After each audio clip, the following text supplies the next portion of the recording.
सखी अजहुन आयल कंत केना खेपब हमें वसंत। सखी अजहुन आयल कंत केना खेपब हमें वसंत। माघ बीतल फागुन चढ़ी आयल नहीं आयल कोनो संदेश।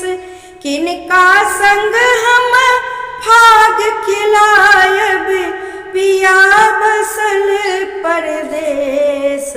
सखी हे अजहुन आयल कंत केना खेपब हमें वसंत। देखलो फुलायल टेसु पलास बढ़ी गेल पिया मिलनक आस। घुरी आयत जखने पिया मोर पास मोन प्रफुल्लित होयत तखने खास। सखी हे अजहुन आयल कंत केना खेपब हमें वसंत।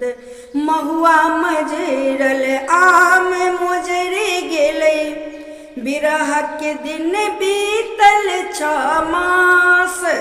फागुन में घुरी एता बलम जी एतबे हमरा अछि विश्वास।